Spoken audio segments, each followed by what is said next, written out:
Sudan's war deepens. Mass graves uncovered in Darfur, a funeral struck by drones in Kordofan. As the world pleads for peace, the army turns its back on a US-brokered truce, vowing instead to fight, to the last soldier. A nation divided, civilians buried, and the sky still burns.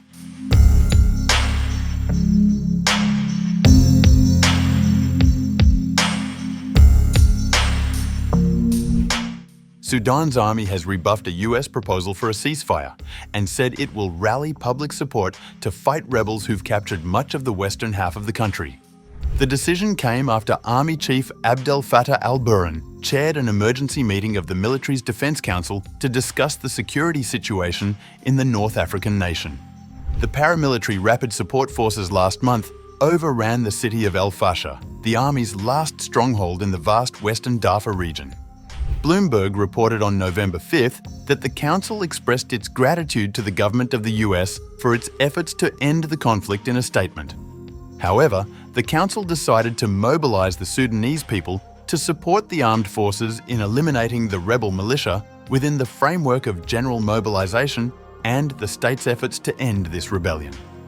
Earlier, Al Jazeera reported that a researcher at Yale University in the United States said Sudan's paramilitary Rapid Support Forces are digging mass graves in el-Fasher, the city in Sudan's western Darfur region that has seen mass killings and displacement since the RSF took over last month.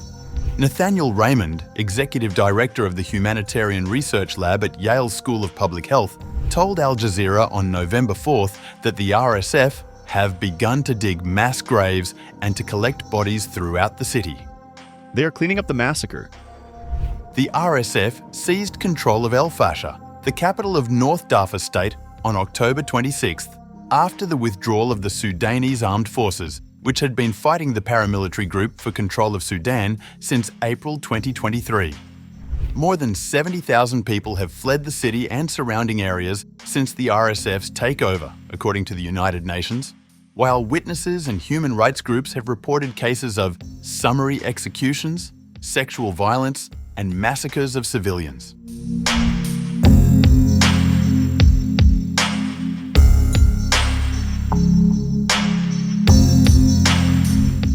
The United Nations has said that an attack on a funeral in the key city of El Obeid in Sudan's North Kordofan state killed 40 people. Many reportedly died before getting to the hospital in El Obeid, a strategic city that connects the capital Khartoum to the western region of Darfur. The Office for the Coordination of Humanitarian Affairs, citing local sources, said on November 4th that the attack in the state capital, which is still being held by the government-aligned Sudanese armed forces, occurred without specifying when it took place or who was behind it. Reports of the attack emerged as the paramilitary Rapid Support Forces appeared poised to launch an offensive on the city as army troops gathered in a bid to repel them. Office for the Coordination of Humanitarian Affairs said, The security situation in the Kordofan region continues to worsen. Once again, we call for an immediate cessation of hostilities and for all parties to protect civilians and respect international humanitarian law. The BBC reported that the RSF is being blamed for the attack on al-Luveib village, as mourners had gathered in a tent on November 3rd. The RSF has not yet commented. Fighting has intensified in this oil-rich Kordofan area, and around 20,000 people fled to El Obeid last week after the RSF captured Bara town, 30 kilometers or 18 miles north of the city.